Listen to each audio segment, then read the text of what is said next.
Hi guys, welcome to ಜಾಲಿ ನೀತಿ vlogs. ನೀವೆಲ್ಲ ಚೆನ್ನಾಗಿದ್ದೀರಾ ಅಂತ ಅನ್ಕೊಂತಾ ಇದೀನಿ. Come let's enjoy the vlog. ಇವತ್ತಿನ ವ್ಲಾಗ್ ಏನಂತ ಹೇಳಿದ್ರೆ, ನಾನು ತುಂಬಾ ದಿವಸದಿಂದ ಬಳೆ ನೋಡ್ತಾ ಇದ್ದೆ, ಬಳೆ ಬೇಕು ಅಂತ ಹೇಳ್ಬಿಟ್ಟು. ಬ್ರೇಸ್ಲೆಟ್ ತುಂಬಾನೇ ಇದೆ ನನ್ನ ಹತ್ರ, ಆದ್ರೆ ಬಳೆ ತಗೊಳಕ್ಕೆ ಇನ್ನೂ ಬಜೆಟ್ ನಮಗೆ ಸರಿಯಾಗಿಲ್ಲ. ಸೊ ಎಲ್ಲ ಕಡೆ ಹೋದಾಗೆಲ್ಲ ವಿಡಿಯೋ ತೆಗೆದು ಇಟ್ಕೊಳ್ತಾ ಇದೆ. ಇವಾಗ ಒಂದು ಶಾಪಿಗೆ ಬಂದಿದ್ದೀವಿ. ಏಕಾಗ್ರ ಬುಕ್ಸ್ ನೋಡಿದ ತಕ್ಷಣನೇ ನಾನು ಇಲ್ಲೇ ಇರ್ತೀನಿ, ನೀವು ಹೋಗಿ ತಗೊಂಡು ಬನ್ನಿ, ಯಾಕೆಂದ್ರೆ ಅವನಿಗೆ ಗೊತ್ತು ಅಲ್ಲಿ ಟೈಮ್ ತಗೊಳುತ್ತೆ ತುಂಬಾ ಅಂತ. ನಾನು ತುಂಬಾನೇ ನೋಡ್ತೀನಿ. ಸೊ ಹೋಗಿದ ತಕ್ಷಣನೇ ಅವರೆಲ್ಲ ರೇಂಜ್ ಏನೇನು ಇದೆ ಎಲ್ಲ ತೋರಿಸ್ತಾ ಇದ್ರು. ನೋಡ್ತಾನೆ ಇದ್ದೆ. ನೋಡುವಾಗ ತುಂಬಾನೇ ಖುಷಿ ಅನ್ಸುತ್ತೆ. इन फ्यूचर में कभी भी एक्सचेंज करो 100% गारंटी. डायमंड का भी 100% आता है आपको. ನಾನು ನಾರ್ಮಲಿ ಇಂಡಿಯಾದಲ್ಲಿ ಔಟ್ಲೆಟ್ ಇತ್ತು ಅಂತ ಹೇಳಿದ್ರೆ ಅಂತ ಶಾಪಿಗೆ ಮಾತ್ರ ಇಲ್ಲಿ ಜ್ಯುವೆಲ್ಲರಿ ಶಾಪಿಗೆ ಹೋಗೋದು. ಯಾಕೆ ಅಂತ ಹೇಳಿದ್ರೆ ಎಕ್ಸ್ಚೇಂಜ್ ಮಾಡುವಾಗ ಈಸಿ ಅನ್ಸುತ್ತೆ ಅಂತ ಅನ್ಸುತ್ತೆ. ಆನ್ಲೈನಲ್ಲಿ ನಾನು ಈ ಡಿಸೈನ್ಸ್ ಎಲ್ಲ ನೋಡಿದ್ದೆ, ಬಟ್ ಆನ್ಲೈನಲ್ಲಿ ಬೇರೆ ತರ ಕಾಣಿಸ್ತಾ ಇತ್ತು, ಇಲ್ಲಿ ಬೇರೆ ತರ ಕಾಣಿಸ್ತಾ ಇತ್ತು. ಆದ್ರೂ ನನ್ನ ಕಣ್ಣು ಇದೊಂದು ಡಿಸೈನ್ ಮೇಲೆ ಬಿತ್ತು. ಯಾಕೆ ಅಂತ ಹೇಳಿದ್ರೆ ಅದು ನನ್ನ ಬಜೆಟ್ ಅಲ್ಲೂ ಇತ್ತು, ಮತ್ತೆ ಡಿಸೈನ್ ಅಲ್ಲೂ ತುಂಬಾನೇ ಜಾಸ್ತಿ ಏನಿರ್ಲಿಲ್ಲ, ಮತ್ತೆ ಆವರೇಜ್ ಆಗಿತ್ತು. ಇಷ್ಟ ಆಯ್ತು ನನಗೆ. ಒಂದೊಂದ್ಸಲ ಅನ್ಸೋದು ಈ ತರ ಗೋಲ್ಡ್ ರೇಟ್ ಜಾಸ್ತಿ ಆಗ್ತಾ ಹೋದ್ರೆ ಇನ್ನು ನಾವು ಮಿಡಲ್ ಕ್ಲಾಸ್ ಅವರು ಇನ್ನೂ ಏನಾದ್ರೂ ತೆಗಿಬೋದಾ ಇಲ್ವಾ, ಅಲ್ಲಿಗೆ ಸ್ಟಾಪ್ ಅಂತ ಅನ್ಸುತ್ತೆ.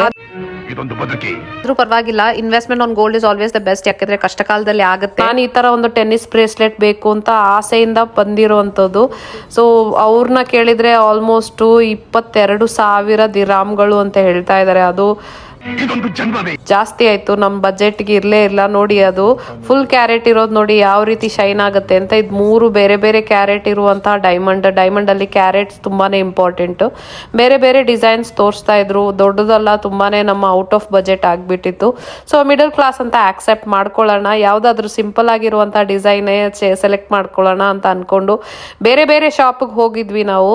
ತನಿಷ್ಕ್, ಜೋಯಾ ಲುಕಾಸ್, ಮಲಬಾರ್ ಎಲ್ಲಲ್ಲಿನೂ ಟ್ರೈ ಮಾಡಿದ್ವಿ. ನೋಡಿ ಮಲಬಾರ್ ಅಲ್ಲಿ ಇದು 34,000 ಅಂತ ಹೇಳ್ಬಿಟ್ರು.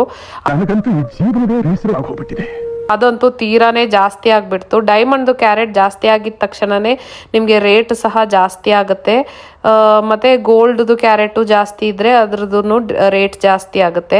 ಸೊ ಅದೇ ರೀತಿಯಲ್ಲಿ ನಿಮ್ಗೆ ಹಾಕಿದಾಗ ಗೊತ್ತಾಗುತ್ತೆ. ನನಗೆ ಯಾವ್ದಾದ್ರು ಒಂದು ಸಿಂಪಲ್ ಆಗಿರುವಂತದ್ದು ಬೇಕು ಅಂತ ಇತ್ತು ಮನ್ಸಲ್ಲಿ.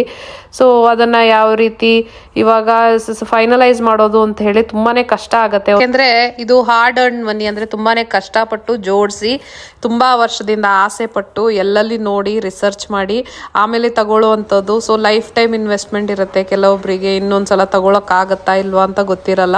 ಸೊ ನಾನಂತೂ ತುಂಬಾನೇ ಕಷ್ಟಪಟ್ಟು ಸೇವಿಂಗ್ಸ್ ಮಾಡಿ ಅಲ್ಲಿ ಇಲ್ಲಿ ಎಲ್ಲ ಸೇವಿಂಗ್ಸ್ ಮಾಡಿ ಆಮೇಲೆ ತಗೊಳ್ಳೋದು. ಸೊ ತುಂಬಾನೇ ಯೋಚನೆ ಮಾಡೇ ತಗೊಳ್ಳೋದು ನಾನು. ಸೊ ಅದಕ್ಕೆ ತುಂಬಾನೇ ವ್ಯಾಲ್ಯೂ ಇರುತ್ತೆ ನನಗೆ. ತುಂಬಾ ಜನ ಅನ್ಕೊಳ್ಳೋದು ದುಬೈಯಲ್ಲಿ ಗೋಲ್ಡ್ ತುಂಬಾನೇ ಕಡಿಮೆ ಇದೆ ಅಂತ ಹೇಳಿ. ಮಾರ್ಜಿನಲ್ ಡಿಫರೆನ್ಸ್ ಇರುತ್ತೆ ಗೋಲ್ಡ್ಗೆ.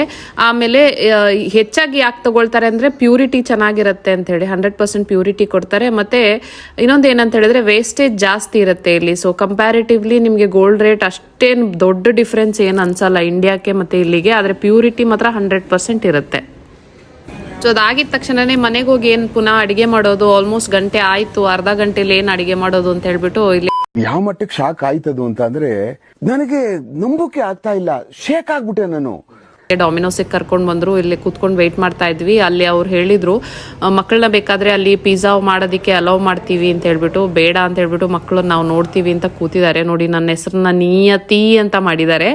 ಸೊ ನಾವು ಇವಾಗ ಇಲ್ಲಿ ಕೂತ್ಕೊಂಡು ವೆಯ್ಟ್ ಮಾಡ್ತಾ ಇದ್ದೀವಿ. ಮಕ್ಕಳು ಈ ಕಡೆ ಕೂತ್ಕೊಂಡಿದ್ದಾರೆ. ಅವ್ರು ಒಳಗೆ ಹೋಗ್ಬಿಟ್ಟು ಬೇಕಾದ್ರೆ ಟ್ರಯಲ್ ಮಾಡ್ಬೋದಾಗಿತ್ತು, ಆದ್ರೆ ಬೇಡ ಅಂತ ಹೇಳಿ ಅಲ್ಲೇ ಮಾಡ್ತಾ ಇದ್ದಾರೆ ವೆಯ್ಟ್. ಸೊ ಇವಾಗ ಆಲ್ಮೋಸ್ಟ್ ಪ್ರೊಸೆಸ್ ಅಲ್ಲಿ ಇದೆ ಅಂತ ಬಂದಿದೆ. ಕ್ವಾಲಿಟಿ ಚೆಕ್ ಆಗ್ತಾ ಇದೆ ಅಂತ ಹೇಳ್ಬಿಟ್ಟು ಅಲ್ಲಿಂದಾನೇ ಕೇಳ್ಕೊಂಡು ಬರ್ತೀವಿ ಅಂತ ಹೇಳಿದ್ರು. ಬಟ್ ಇಲ್ಲೇ ಅವರು ಡೆಲಿವರ್ ಮಾಡ್ತಾರೆ ಅಂತ ಹೇಳಿದ್ದಾರೆ. ಸೊ ಇವಾಗ ನಾವೆಲ್ಲ ವೆಯ್ಟ್ ಮಾಡ್ತಾ ಇದ್ದೀವಿ.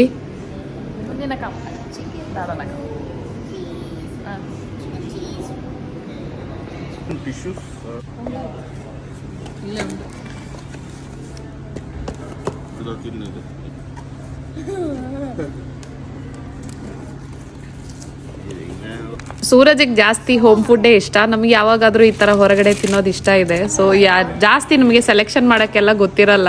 ಸೊ ಅವರೇ ಸಜೆಸ್ಟ್ ಮಾಡ್ತಾರೆ ಅವ್ರದ್ದು ಯಾವುದು ಸ್ಪೆಷಾಲಿಟಿ ಇರುತ್ತೆ ಅಂತ ಹೇಳ್ಬಿಟ್ಟು ನಾವು ಅದನ್ನೇ ಕಾಂಬೋ ಅಲ್ಲಿ ಮೀಲ್ ತಗೊಂಡ್ವಿ ಅವ್ರದ್ದು ಇದ್ದಿದ್ದು.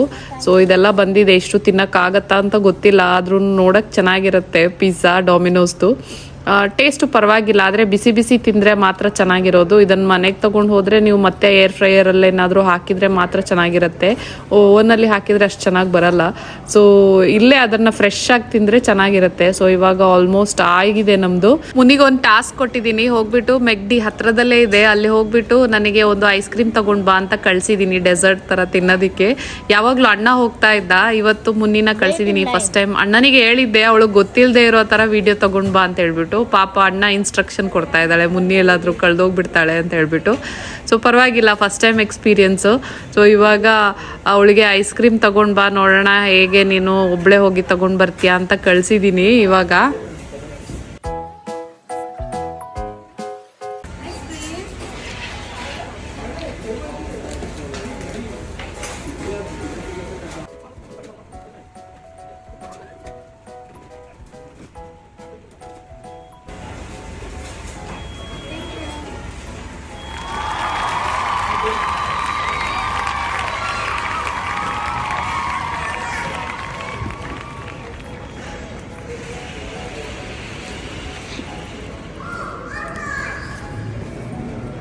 ಇಂಥ ಚಳಿಲಿ ಐಸ್ ಕ್ರೀಮ್ ಏನೋ ಖುಷಿಲಿ ತಿಂದ್ವಿ. ಅದಾದಮೇಲೆ ನೆಕ್ಸ್ಟ್ ಡೇ ಏಕಾಗ್ರನಿಗೆ ಹುಷಾರು ತಪ್ಪಿತು, ಅವನಿಗೆ ಜ್ವರ ಬಂತು, ಶೀತ ಆಯಿತು, ಚೆಸ್ಟ್ ಕಂಜೆಷನ್ ಇದೆ ಅಂತ ಹೇಳ್ಬಿಟ್ಟು ಡಾಕ್ಟ್ರು ನೆಬ್ಯುಲೈಸೇಷನ್ ಬರ್ಕೊಟ್ಟಿದ್ದಾರೆ, ಅಂದರೆ ಸ್ಟೀಮ್ ಕೊಡೋದು.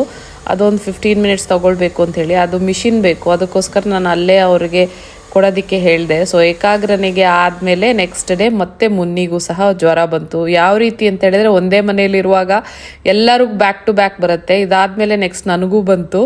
ಸೊ ಇವಾಗ ಅವಳದು ಸ್ವಾಬ್ ತಗೊಂಡು ನೋಡ್ತೀವಿ ಅಂತ ಹೇಳಿದ್ರು, ಇನ್ಫೆಕ್ಷನ್ ಏನಾದರೂ ಇದೆಯಾ ಅಂತ ಹೇಳ್ಬಿಟ್ಟು. ಜೀವನ ಅಂದರೆ ಇದೇ ಅಲ್ವಾ, ಸಂತೋಷ ನಿಮ್ಮನ್ನು ಸಿಹಿಯಾಗಿರಿಸುತ್ತೆ, ಪರೀಕ್ಷೆಗಳು ನಿಮ್ಮನ್ನು ಬಲವಾಗಿರಿಸುತ್ತೆ, ದುಃಖಗಳು ನಿಮ್ಮನ್ನು ಮಾನವರಾಗಿರಿಸುತ್ತೆ, ಅದೇ ರೀತಿ ವೈಫಲ್ಯಗಳು ನಿಮ್ಮನ್ನು ವಿನಮ್ರವಾಗಿರಿಸುತ್ತೆ. ಸೊ ಇದೇ ಜೀವನ ಅಂತ ಹೇಳ್ತಾ, ಸೊ ಇಲ್ಲಿಗೆ ನನ್ನ ವ್ಲಾಗನ್ನು ಎಂಡ್ ಮಾಡ್ತಾ ಇದ್ದೀನಿ. ನನ್ನ ವ್ಲಾಗ್ ನೋಡಿದ್ದಕ್ಕೆ ಧನ್ಯವಾದಗಳು ಅಂತ ಹೇಳ್ತಾ, please like, share, comment and subscribe to our channel. ಇನ್ನು ಮುಂದಿನ ವ್ಲಾಗಲ್ಲಿ ನಿಮ್ಮ ಭೇಟಿ. ಅಲ್ಲಿ ತನಕ ಪ್ಲೀಸ್ ಟೇಕ್ ಕೇರ್.